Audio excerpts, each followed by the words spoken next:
오늘 우리에게 주시는 하나님의 말씀은 사도행전 14장 8절에서 10절 말씀입니다. 루스드라에 발을 쓰지 못하는 한 사람이 앉아 있는데 나면서 걷지 못하게 되어 걸어본 적이 없는 자라.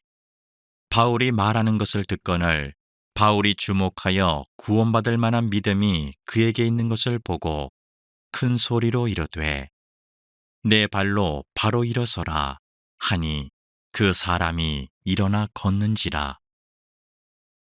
아멘. 가끔 SNS에 모르는 분들로부터 쪽지가 옵니다. 근데 얼마 전 한 젊은이가 저한테 쪽지를 보냈는데 자신의 삶을 위로받고 싶었던 것 같아요. 이 청년은 어릴 적 부모님이 이혼을 하는 바람에 조금 상처를 받은 청년이에요. 그리고 고등학교를 졸업하고 일찍 사회를 경험하면서 많은 일을 겪었습니다. 그런데 뭔가 뜻대로 잘 되지 않아서 좀 어려움을 많이 겪었던 것 같아요. 이제는 좀 세상을 잘 살아보려고 다시 도전하면 또 어려움 때문에 미끄러지면서 나는 원래 흙수저로 태어나서 원만하지 않은 가정에서 자라서 그런가? 이런 자존심이, 자괴감이 자꾸 들면서 얼마 전에는 몸이 아파서 그나마 하던 일도 할 수 없게 되다 보니 너무 힘이 들었던 것 같아요. 그래서 마지막 그 쪽지 글에 이런 내용의 글을 남겼어요. 하나님이 왜 나를 이렇게 못 살게 구는 거죠?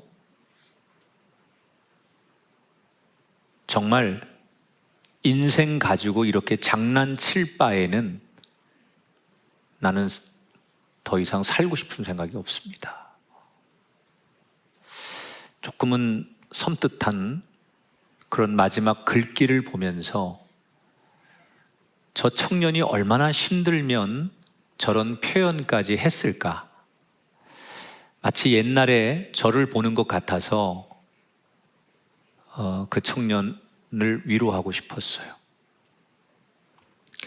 또 한편 마음속에 이런 생각도 들었습니다. 힘든 건 알겠는데 이렇게 극단적으로 표현하면, 그리고 이것이 계속 반복되면 혹시 나중에 저 청년의 인생은 어떻게 될까? 이 두 가지 마음이 있었습니다.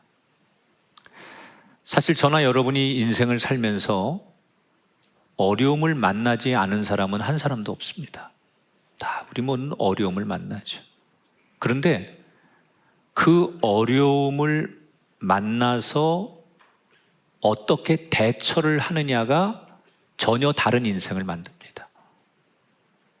어떤 사람은 어려운 일을 만났는데 너무 낙심하고 상처받고 그래서 누구를 원망하고 그래서 심적으로 무너지는 사람이 있어요. 그 어려움 때문에.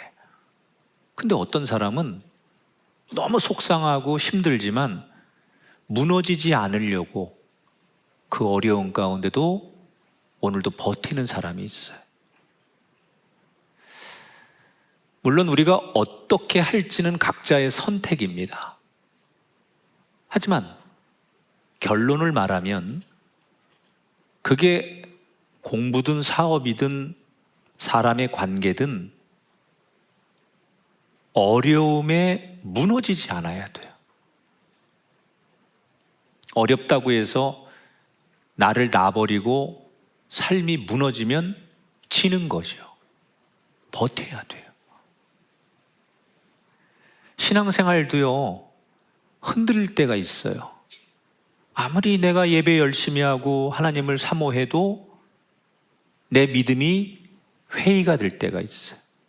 그때 그런 어려운 상황에서 그 신앙과 믿음이 무너지지 않고 그때 그 위기 속에서도 갈등 속에서도 버티고 이겨내야만 신앙의 승자가 되는 거예요. 물론 제가 이렇게 말하는 것이 말처럼 쉬운 건 아닌 거 압니다. 버틴다는 게 얼마나 힘들겠어요. 안 버티고 싶겠어요. 그런데 안 되니까 포기하겠죠. 그래서 저는 오늘 그런 힘든 일을 우리가 만났을 때 그럼 무엇으로 버틸 거냐? 버틸려면 버틸 만한 뭔가가 있어야 되는데 그때 가장 힘들 때 우리 인생이 버티기 위해서 뭐를 하나님 앞에 구해야 되느냐? 오늘 그런 지혜를 얻고자 사도행전 14장의 말씀을 나눌 건데요. 오늘 주인공 바울이 이제 바나바와 함께 1차 전도 여행을 하는 과정 속에 일어난 사건이에요. 안디옥에서 그 파송을 받은 바울과 바나바 일행이 아시아와 유럽의 경계지요. 튀르키예, 터키라고 하죠. 이쪽 남부 지역에서 1차 전도 여행을 할 때예요. 근데 사실은 1차 전도 여행을 할 때 굉장히 많은 부흥이 있었습니다. 특히 이고니온이라고 하는 큰 도시에 가서는 바울과 바나바가 전한 복음에 열매가 많았어요. 신약 성경에 허다한 무리들이 모였다라는 표현이 3번 나와요. 그런데 그 3번 중에 한 번이 오늘 사도행전 본문에 등장합니다. 그러니까 바울과 바나바가 선교하고 전도하고 그럴 때 굉장히 많은 영혼들이 회심하고 예수를 믿고 선교의 열매가 있었다는 거예요. 그런데 은혜가 있는 곳에 꼭 사탄이 역사하고 복음의 방해꾼이 등장하잖아요. 유대인들이, 그 유대교주의자들이 자신들이 가지고 있는 신앙의 관점이 아닌 하나님이 이 땅에 예수 그리스도를 보내셨고 그분이 인류의 죄를 지고 십자가에 죽으셨으므로 다시 살아나신 그분을 믿는 것이 구원받는 거다. 이 새로운 복음에 대해서 유대교주의자들이 저항을 하는 거예요. 그래서 많은 사람들이 유대교인들이 예수를 믿겠다고 하니까 그 유대교주의 율법주의자들이 이 바울과 바나바를 공격하기 시작했어요. 그리고 방해하는 거예요. 근데 그게 너무 강도가 세지니까 바울과 바나바가 신변의 위협을 느끼고 이고니온에서 조금 떨어진 다른 곳으로 급하게 선교지를 옮기게 돼요. 그게 오늘 본문에 등장하는 루스드라라고 하는 거예요. 지금 나오지요? 저 이고니온이 위에 있고 거기에서 어려움을 당하니까 선교하다가 루스드라라고 하는 곳으로 내려오는 거예요. 근데 이 루스드라는 앞에 이고니온에 비하면 이고니아는 굉장히 화려한 대도시고 루스드라는 조금은 시골스러운 도시예요. 그리고 유대인들이 많지 않아요. 그러나 바울은 그곳에 가서도 환경에 굴하지 않고 여느 때처럼 광장에 나가서 그 낯선 사람들에게 복음을 외치기 시작했어요. 그랬더니 어떤 사람들은 사도 바울이 전하는 복음을 힐깃힐깃 쳐다보며 지나가는 사람도 있었고, 어떤 사람들은 가다가 발걸음을 멈추고 팔짱을 끼고 사도 바울이 전하는 복음을 진지하게 듣는 사람도 있었어요. 그런데 여러 사람들 가운데 언젠가부터 저 광장 한쪽 구석에서 앉아서 가만히 사도 바울의 얘기를 진중하게 듣는 사람이 하나 있었어요. 이 사람은 누구냐? 오늘 성경에 보니까 태어날 때부터 선천적 신체 장애를 가지고 있는 지체 장애인이에요. 걷지 못하는 장애인. 근데 이 사람이 저기 앉아가지고 계속 바울을 바라보면서 바울이 전하는 말을 아주 진지하게 경청하는 거예요. 바울도 계속 보다가 그 장애인과 눈이 몇 번 마주쳤어요.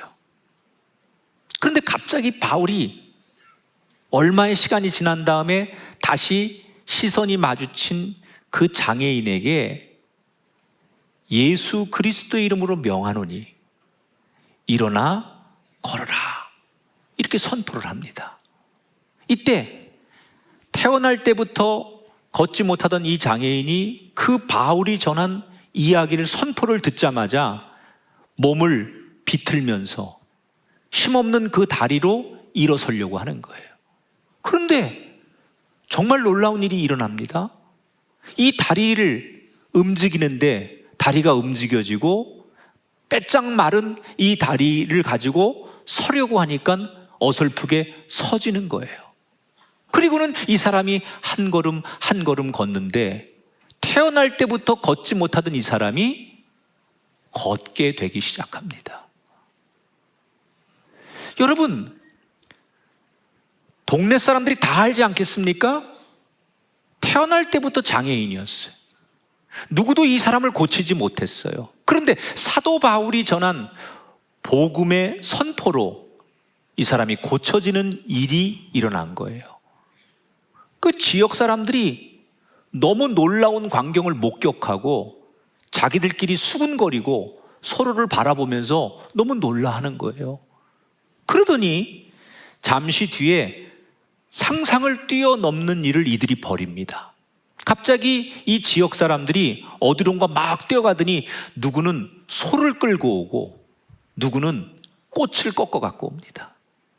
그리고는 그거를 바울과 바나바 앞에 갖다 바치고는 절을 하는 거예요. 그러면서 바나바를 그리스 신화에 나오는 제우스 신이라고 부르고 바울을 헤르메스 신이라고 부르면서 신이 왔다. 그리고 바울과 바나바를 위해서 절을 하는 거예요. 그리고 제사를 지내려고 하죠. 그러니까 바울과 바나바가 깜짝 놀라서 오늘 성경에 보면 옷을 찢어가면서 안타까움과 분노로 자기들에게 절하고 자기들에게 제사를 지내려고 하는 그들에게 우리는 신이 아니다. 우리를 섬기려고 하지 말고 너희들이 섬겨야 할 분은 창조주 하나님이다. 이렇게 설득을 하고 말려요. 겨우 사람들을 뜯어 말린 다음에 그 해프닝이 진정이 됩니다. 자, 그러면 바울과 바나바는 이제부터는 어떻게 될까요? 그곳에서 큰 기적을 보여줬으니 사람들로부터 존경을 받지 않겠습니까? 그리고 마음 먹은 대로 얼마든지 전도를 하면 효과가 있지 않겠습니까?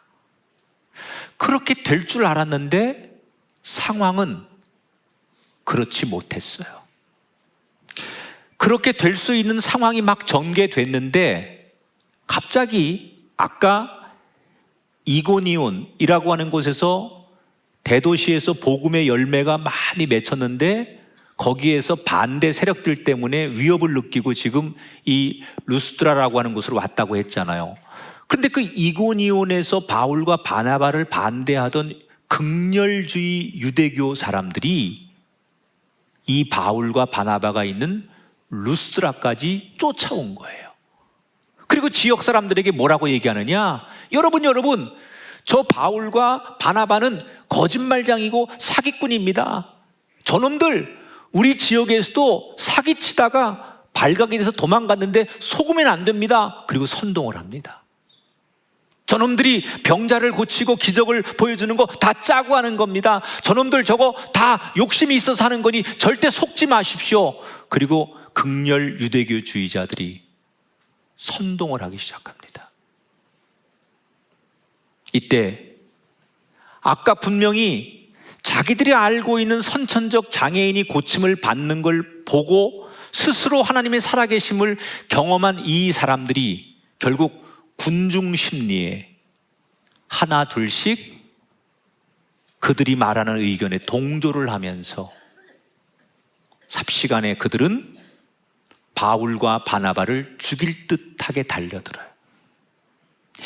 옛날에는 사람들을 공개 처형할 때가 있어요.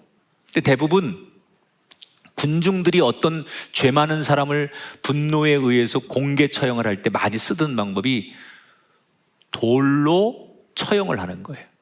사람을 세워놓고 군중들이 돌을 집어서 던져서 피가 흐르고 그가 쓰러지면 그 위에 또 돌을 던져서 그를 죽이는 잔인한 방법이 있었어요. 성난 군중들이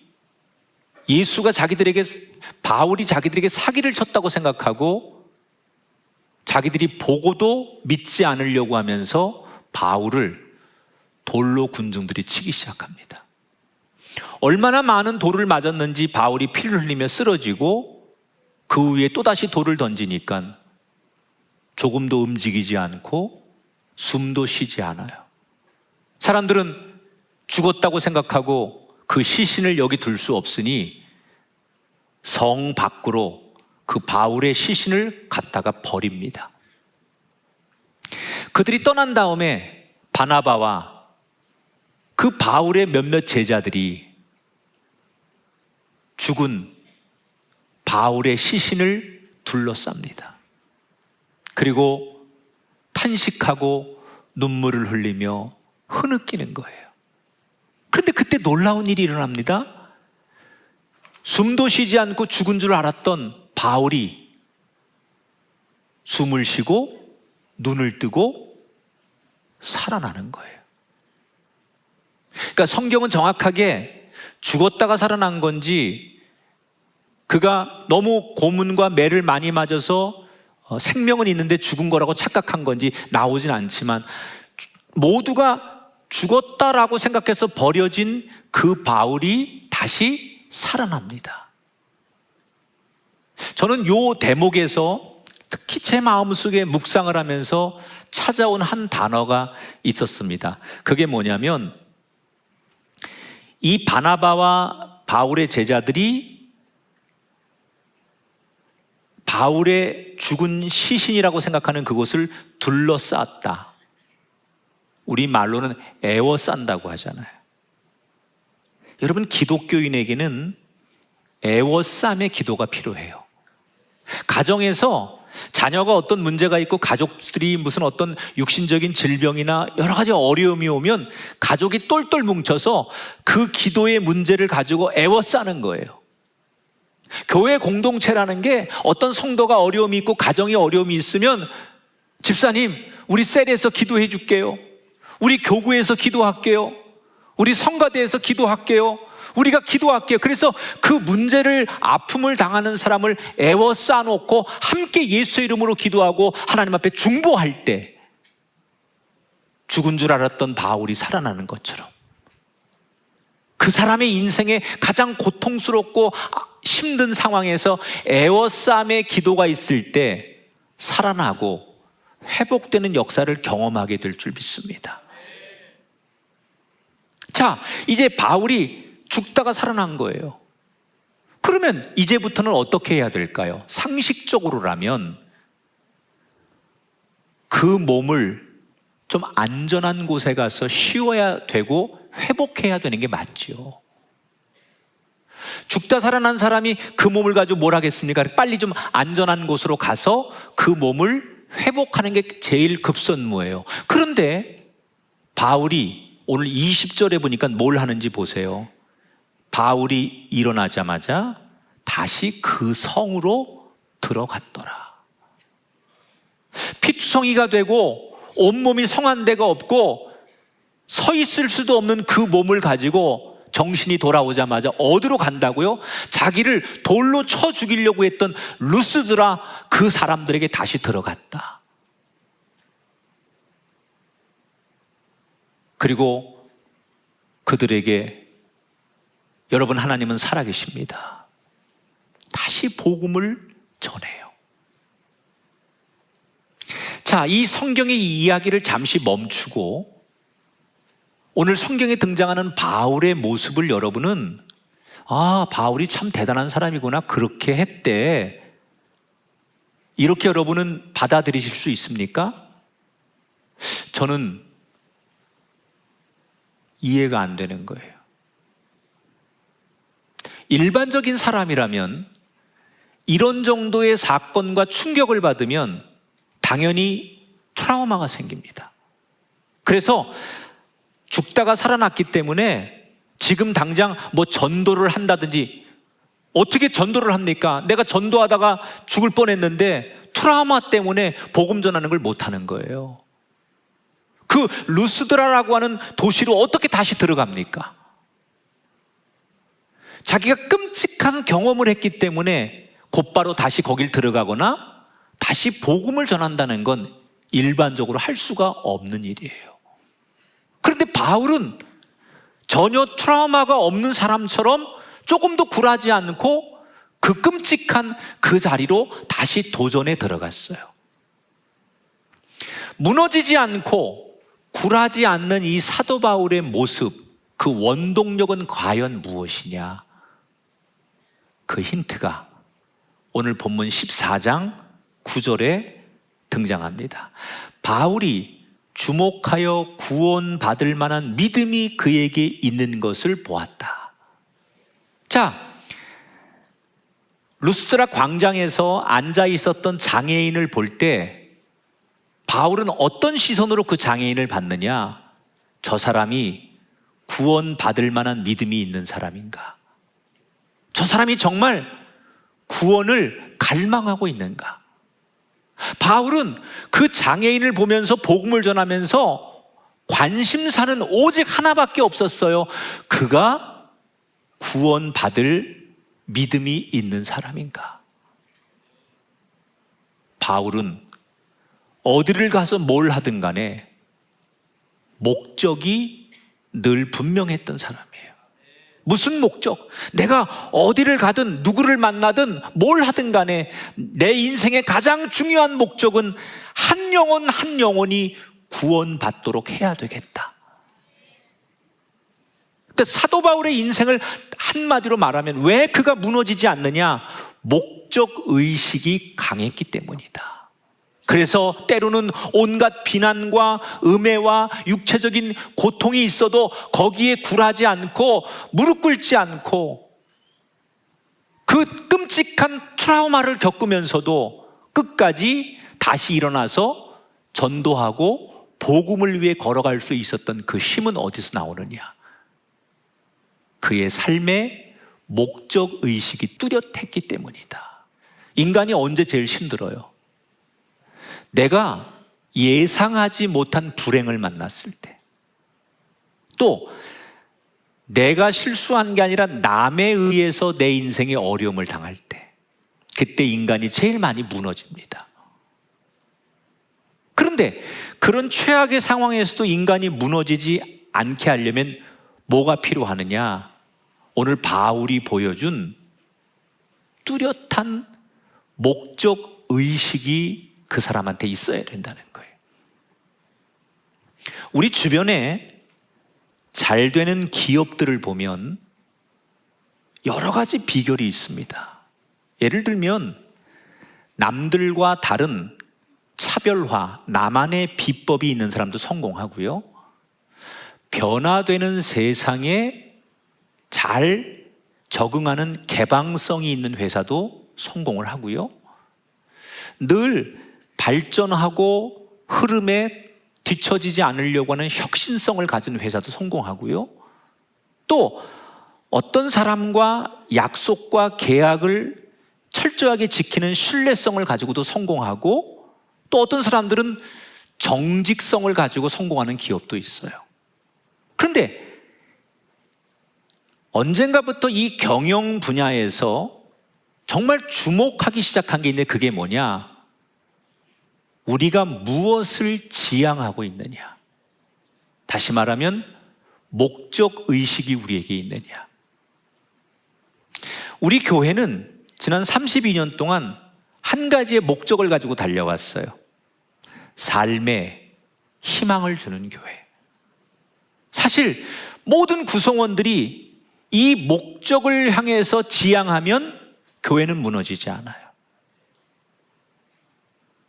이 목적의식을 갖는 게 왜 그렇게 중요하냐? 두 가지 면에서 중요하다는 거예요. 첫째는 목적의식이 있으면 구성원들끼리 의사소통이 원활하게 된대요. 더 중요한 게 뭐냐면 두 번째인데, 목적의식이 있으면 때때로 어려움과 뜻하지 않은 위기가 왔을 때 긍정적 에너지가 있다는 거예요. 목적의식 속에. 그래서 그 위기의 상황에서도 최악이 아니라 차선의 길, 가장 적합한 길을 목적의식을 가진 사람과 공동체는 선택하더라는 거예요. 실제로 미국에서 2011년부터 15년까지 500대 기업을 조사한 통계가 있었습니다. 그냥 일반적인 경영을 하는 기업은 같은 기간에 성장률이 2.4%였는데 그 회사가 목적의식이 분명하게 세워진 기업은 연간 성장률이 9.8%로 올라갔어요. 그래서 잘 되는 기업은 신입사원들한테 우리 회사가 추구하는 목적이 뭔지, 네가 일하는 부서에서 무엇을 목적으로 해야 되는지 이걸 처음부터 강조하고 계속해서 직무 교육을 시키고 이걸 끊임없이 반복하는 회사들이 그렇지 않은 회사보다 성장을 많이 하더라는 거예요. 현대인들이 가장 많이 호소하는 것 중에 하나가, 목사님, 저 탈진했어요. 의욕이 없어요.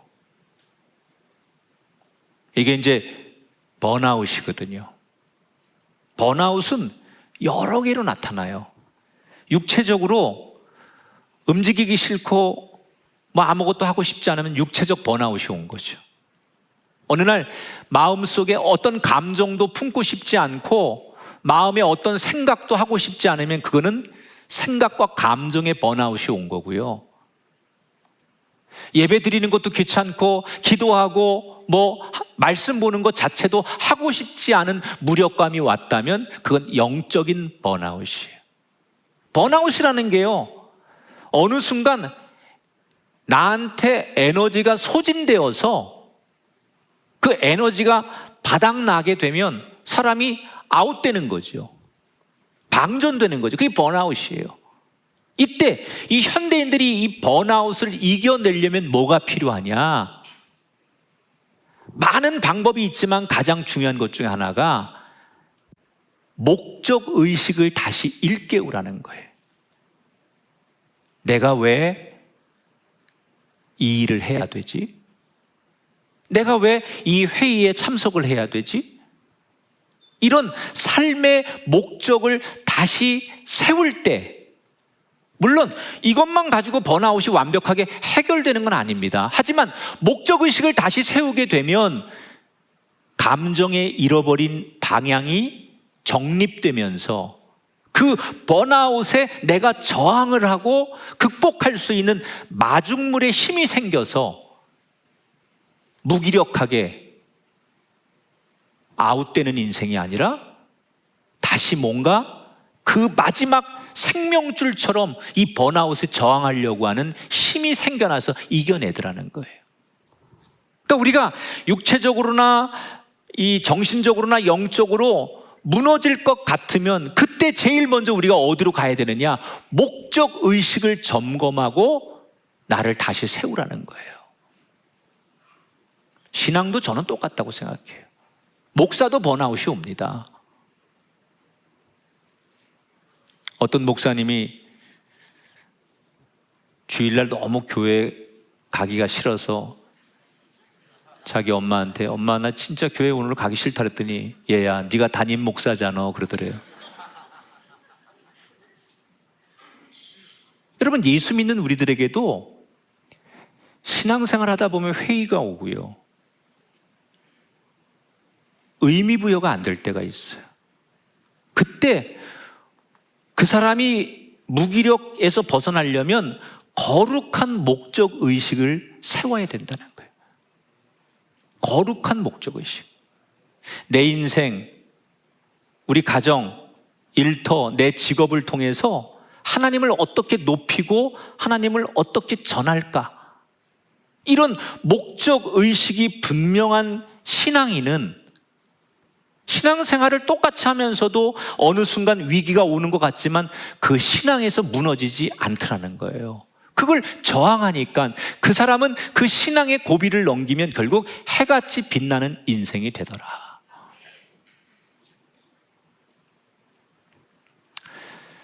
제가 목회를 올해 32년 이제 담임을 하고 있는데 가장 어렵고 힘든 장례식을 몇 개 떠올리면 지난 시간 동안 참 너무 힘들고 고통스러운 장례식장 몇 개가 떠올라요. 그 중에 한 이야기입니다. 제가 학교를 다닐 때부터 아주 동생처럼 아끼는 후배 목사가 있었어요. 학교 다닐 때부터 저한테 형 그리고 나이 차이가 나서 제가 동생처럼 이렇게 아꼈던 후배인데 하루는 문자가 왔어요. 목회를 하고 있을 때인데 제가 형 나한테 와줄 수 있어? 그래요. 그래서 어딘데? 그랬더니 주소 하나가 문자로 왔어요. 그래서 그 주소를 가지고 찾아가 봤더니 장례식장인 거예요. 딱 들어갔더니 적막한 빈소에 그 후배의 안에 있는 사모님의 영정이 놓여 있고 그 후배와 어린 두 아들이 울고 있는 거예요. 사모님이 뺑소니 사고를 당해서 죽은 거였습니다. 정말 너무 힘들게 그 장례를 치렀던 것 같아요. 그리고 제가 그 동생이 너무 걱정이 돼서 매일은 아니지만 제가 예배가 없는 날 또 사역이 없는 날은 가능하면 시간을 내서 하루에 한 끼라도 그 동생과 같이 밥을 계속 먹었어요. 그리고 한 달쯤 됐던 것 같아요. 어느 날 그날도 그냥 밥을 먹는데 그 후배가 갑자기 밥을 먹다 말고 나를 이렇게 보다가 눈물이 글썽글썽거리는데 그 눈물이 줄 흐르면서 나한테 이런 말을 하는 거예요. 형, 하나님이 나보고 너처럼 이렇게 기가 막힌 일을 당한 성도들을 잘 이해하고 그들을 돌보라고 내 아내를 데려갔나 봐. 나 그래서 지난 한 달 동안 너무 하나님이 원망스럽고 내가 목회하는 것도 의미가 없고 그랬는데 하나님이 그래서 너처럼 이렇게 기가 막힌 인생을 사는 가정들이 있고 무너지는 사람들이 있으니 네가 그들을 이해하고 끌어안으라고 나한테 이런 일을 주셨나 봐. 나 그래서 여기서 무너지지 않고 남은 인생 그렇게 살려고 해. 더 이상 형 나한테 안 와도 돼. 그리고 그날 그 밥상에서 울고 정말 그렇게 간절히 원하니까 그 다음날부터 밥 먹는 것을 멈췄어요. 정말 마음이 아팠어요. 너무 힘들었어요. 근데 정말 그 동생 목사님이 그렇게 간절한 마음으로 그런 마음으로 다시 회복하니까 환경은 어려웠지만 열심히 목회해서 교회가 조금씩 부흥도 되고 세월이 많이 지나면서 그 두 아들은 너 정말 너무 착하게 잘 컸고 결국은 두 아들 다 미국에 유학을 갔는데 자기들이 다 장학금을 받고 유학을 갈 수 있을 만큼 하나님께서 그들의 인생길을 열어주셨어요. 세월이 지나 지금 그 목사님을 바라보면서 그때 너무나 큰 슬픔을 당했지만 그 목사님 가정이 무너지지 않았던 비결이 뭘까? 그때 빨리 그 사람이 내 삶으로 주님을 전하겠다는 목적 의식을 빨리 세웠기 때문에 더 이상 무너지지 않은 것이다. 사람이 앞에 땅만 보고 걸으면 삐뚤삐뚤해집니다. 그러나 눈을 들어서 저 목적지를 바라보면 엇나가지 않고 직진할 수 있는 거예요. 날마다 내 앞에 벌어지는 눈앞의 일들만 우리가 쫓아가지 말고 목적 의식을 가지고 인생길을 가실 때, 특별히 저와 여러분은 거룩한 목적 의식을 가질 때,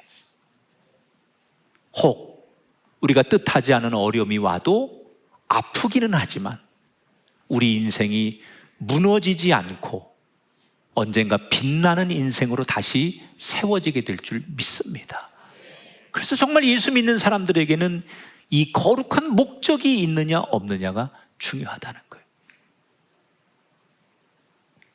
자, 루스드라에서 그렇게 어려움을 당하고 다시 루스드라 들어가서 자기를 죽이는 그 사람들에게 또 복음을 전하고, 그리고 그동안 복음을 전했던 교회들을 그 몸과 그 끔찍한 일을 당하고도 돌보고 일정을 마치고 자기를 파송했던 안디옥 교회로 바울이 돌아옵니다. 그리고 그 우여곡절 끝에 돌아와서 이제는 선교 여행 보고를 하는 거예요. 자, 이 두 사람이 무슨 보고를 하는 게 맞는 걸까요? 여러분, 저희들 진짜 힘들었습니다. 별일을 다 겪었습니다. 죽을 뻔도 했고요. 정말 먹는 것도 너무 힘들었고요. 가는 곳마다 너무너무 악한 영들이 많아서 저희 진짜 고생했습니다. 그래서 저희는 다음에 못 갈 것 같아요. 보통 이렇게 큰 어려움을 당하면 살아 돌아가서 보고할 때 그런 얘기하는 게 상식 아니겠습니까? 그게 인간적이고 있는 사실 그대로로 얘기하면 그렇게 얘기해야 돼요. 그런데 이 두 사람은 전혀 다른 방향으로 안디옥 교인들에게 선교를 보고해요. 27절에 보니까 그들이 이르러 하나님이 함께 행하신 모든 일과 이방인들에게 믿음의 문을 여신 것을 보고했다. 뭐라고요? 여러분, 우리가 가서 많은 일들이 있었는데 다 하나님이 하셨습니다. 특별히 이방인들, 그 사람들에게 복음을 전했는데 하나님께서 역사하셔서 그들이 복음을 받아들이고 그곳에 교회가 세워졌습니다. 그러면서 감사와 하나님께 영광이 되는 긍정적인 이야기를 하는 거예요. 우리가 앞에서 본 것처럼 두 사람은 복음의 열매도 많았지만 고난도 많았어요. 역경도 많았어요. 그런데 이 두 사람은 그 모든 일을 하나님이 하셨다고 긍정적으로 해석을 하고 보고를 해요. 물론 사람이 긍정적으로 해석했다고 해서 좋은 게 좋은 거다라고 그렇게 말하는 게 아닙니다. 잘된 것, 잘못된 것, 잘 안 한 것과 해야 될 것들을 구분해서 냉철하게 분석을 합니다. 중요한 건 그들이 만난 고난을, 어려움을 고난으로만 보지 않는다는 거예요. 분명히 고난을 당했지만, 실패하는 것 같았지만 그 실패와 고난 속에서 하나님이 어떤 일을 하시는가, 하나님이 이 고난 속에 어떻게 우리를 이끌어 가시고 일하시는가, 그 하나님의 일하시는 것을 고난 속에서도 역경 속에서도 발견했다는 거예요. 그래서 똑같이 어려움을 당하고도 그 어려움을 긍정적으로 해석을 한다는 거죠. 그래서 이 바울과 바나바가 1차 전도 여행에 그런 어려움을 당하고도 그 모든 지나간 것을 긍정의 방향으로 생각했기 때문에 그것이 2차 전도 여행의 시작점이 되는 거예요. 저는 오늘 현대인들이 우리 삶이 무너지지 않으려면 이 두 사람이 보여준 긍정의 방향성이 너무 중요하다. 제가 수십 년 동안 목회하면서 사람은 딱 두 종류예요. 교인들은 하나는 교회 일을 열심히 합니다. 어떤 계기를 통해서 막 헌신하고 열심히 예배하고 봉사합니다. 그런데 그 일을 하고 나서 그 사람이 나는 2번 다시 안 해, 이렇게 외치면서 교회를 떠나거나 연락을 끊거나 그냥 평범한 교인이 돼요. 이 사람들 왜 그런 줄 알아요? 그 일을 하면서, 하나님 일을 하면서, 교회 일을 하면서 힘든 것만 떠올리는 거예요. 물론 힘든 일도 있죠. 나는 되게 하나님을 위해서, 남들을 위해서, 교회를 위해서 열심히 하는데 사람들은 내 마음을 몰라주고 비난하고 시기하고 뭐 없는 얘기나 했었고, 그러면 사람이 시험 들지요. 인간적으로 이해가 돼요. 그런데 결과를 놓고 얘기하면 이 사람은 하나님 일을 해놓고 결국 하나님과 멀어지게 되는 거예요. 반면에 어떤 사람은 똑같이 하나님 일을 하는데 이 사람도 우여곡절이 많아요. 뭐 시기하고 사람들이 뭐 막 그 사람 하는 거 뭐 이래저래 말도 많고 뒤에서 수군거리고 힘들게 해. 그런데 그런 일을 당해놓고도 그 사람은 또 시간이 지나서 그런 봉사나 그런 일을 해야 되면 여전히 기꺼이 그 일을 또 즐겁게 헌신을 해요. 왜 그럴까요?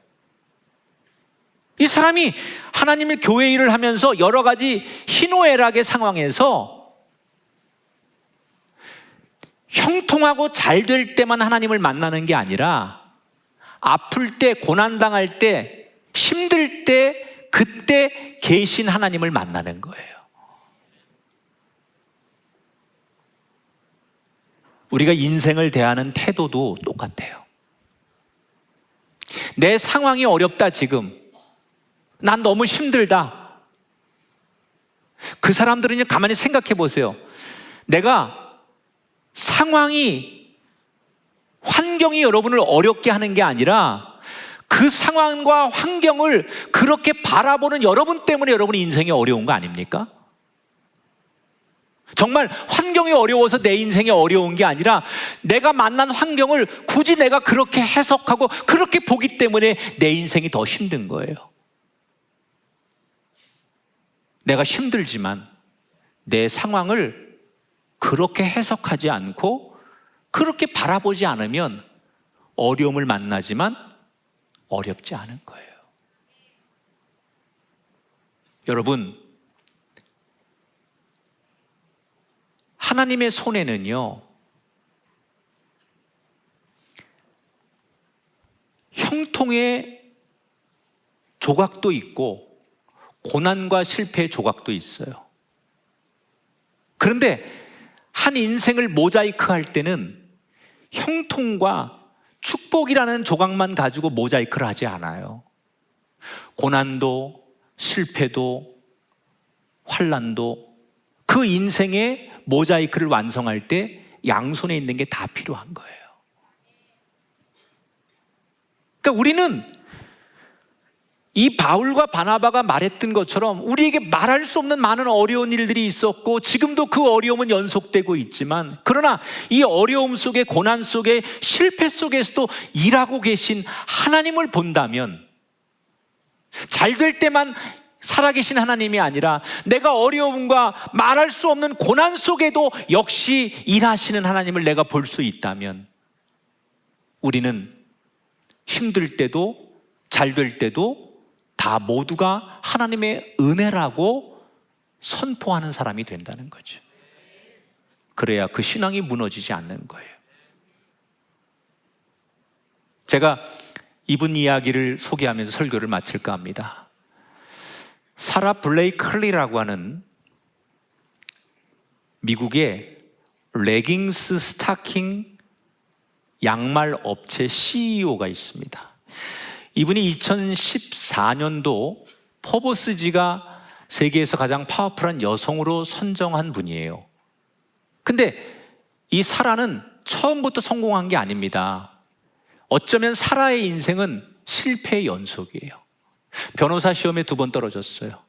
젊을 때 팩스기 사업을 했다가 그 사업을 했다가 쫄딱 망했어요. 그러다가 실패하다가 어느 날 우연히 떠오른 아이디어에서 보정 속옷을 만들면서 이렇게 세계적인 기업이 되기까지 온 사람이에요. 자기는 평생을 실패했지만 무너지지 않는 거예요.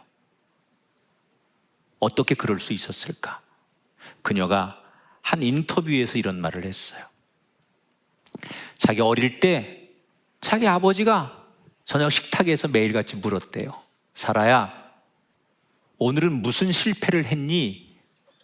그럼 어린 딸이, 아빠, 난 오늘 실패한 일이 없어. 그럼 아빠가 약간 표정이 어두워지고 실망을 한대요.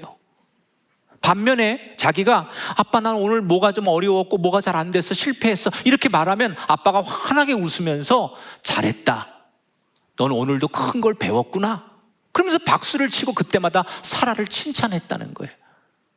그래서 사라는 어릴 때 그 아빠와의 대화 속에 아빠와의 생활의 리듬을 통해서 더 성인이 된 다음에도 실패는 망한 게 아닌 배움의 과정이다라는 게 자기 삶의 원칙이 된 거예요. 그래서 수없는 실패를 했지만 그걸 긍정적인 방향으로 늘 해석을 한 거예요. 저나 여러분에게 성공했든 실패했든 그건 하나님 손에 있는 조각일 뿐입니다.